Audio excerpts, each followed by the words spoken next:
10 يوليوز 1971.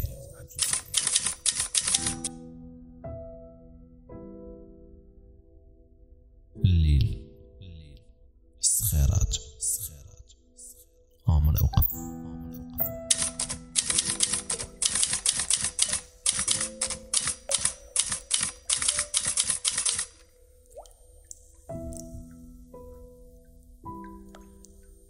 ما بقيتش كنكبر وما رجعتش كنصغر،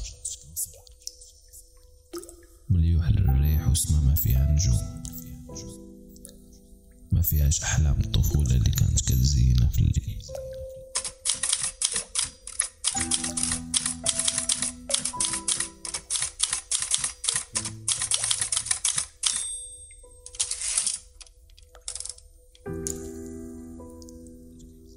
ما فيها والو،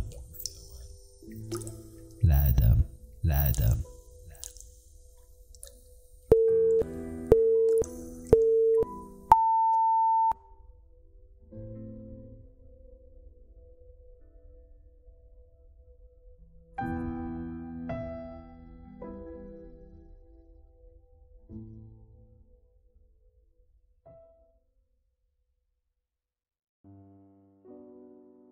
قهوة الصباح، قهوة محمصة مطحونة مع ما خاطر، ما كانش ممكن نعرفوها شنو هي بالضبط.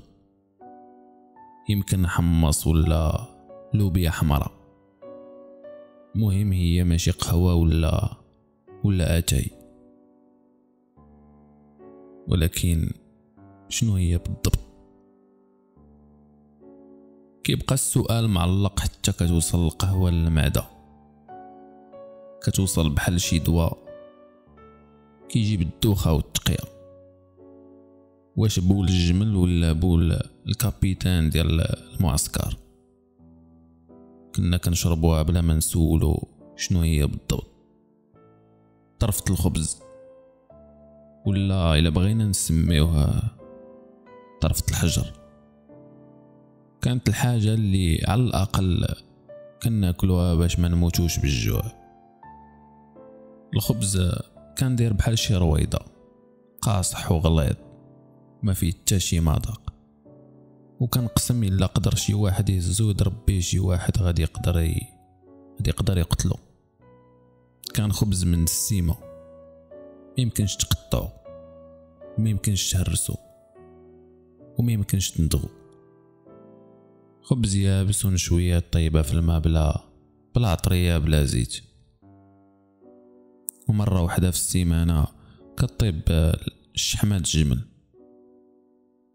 ريحة خانزة، ولكن غير كيتحط تبصيل كندخل فيه طول وعرض.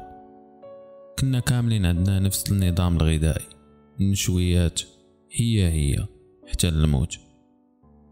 18 عام بحال هكا، 18 عام وبالضبط 6663 يوم ما كناكل غير النشويات والخبز كارم. ما عارفش اشنو هو اللحم، اشنو هو الحوت، ما كناش كناكلو. كنا كناخدو شي حوايج غير باش نبقاو حيين.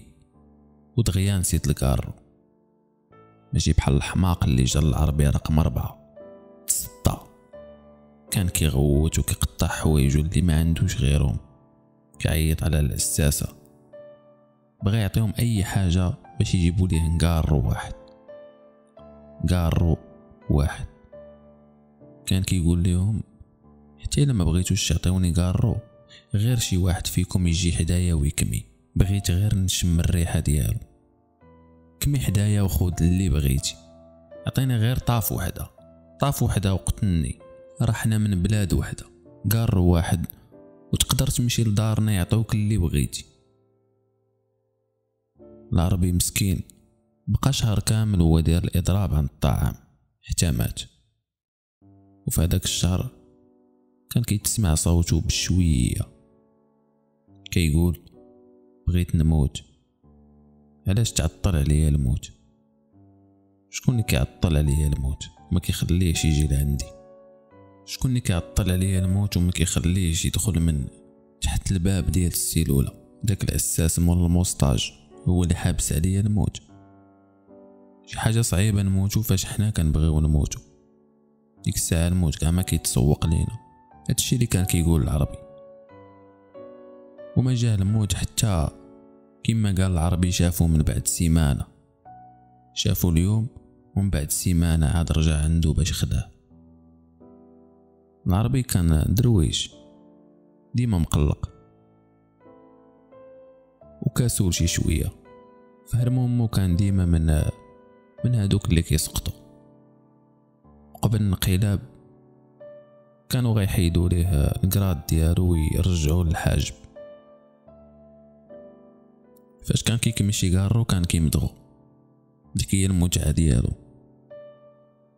ايامو الاخرى ولا ضعيف حتى ما بقاش كيشبه البنادم. عينيه دخلو وفمو فيه بحال الزبدة. وجهو معظم وكيبان فيه الشقاء والحقد. كان غربي الأستاذ كيقرا القرآن فاش كنا كندفنوه. والضو كان غريب ديك الساعة. الربيع. دخلت العيني والرية ديالي داكشي اللي قدرت عليه من النور وداكشي اللي دارو حتى صحابي. غربي وقف غمض عينيه وبدا كيتنفس مزيان. حل فمو بحال كياكل الهواء. حتى العساسة خلاو لينا شوية الوقت ماشي بحال قبل. قلنا للعربي شكرا بسلامة ونتلاقاو تما. وديك الساعة الله هو اللي غيكون الرحمة ديالو. إنا لله وإنا إليه راجعون. كان عندي واحد الإيمان بأنني أنا ماشي ملك ديال شي واحد،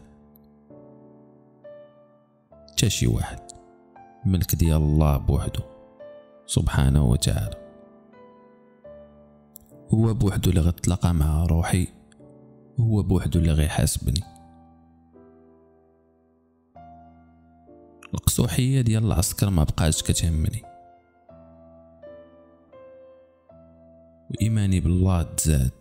الرحمن الأكبر الرحيم الذي يعلم ما على الأرض وما في السماء، والعليم بما في القلوب وبمصائر النفوس.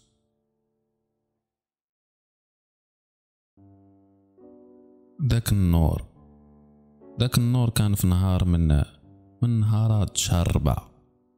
ذاك النور كان في نهار من نهارات شهر 4 اللي هو الربيع، واللي هو علامة على رحمة الله سبحانه وتعالى. ذاك النهار حسيت بالصفاء والطمأنينة. حسيت براسي واجد باش نموت. انا اللي تطوعت باش نقي السيلول ديال العربي باش نقاوم ريحة التقية والخرا ديالو. بديت كنرجع في الذاكرة ديالي تصاور ديال داك النور والربيع اللي شفنا على برا، وما كانش كاع خاصني نحبس النفس ديالي فاش تفكرتهم. كنت في الحبس ولكن في نفس الوقت كنت برا كنشوف داك النور وكنشم ريحة الربيع.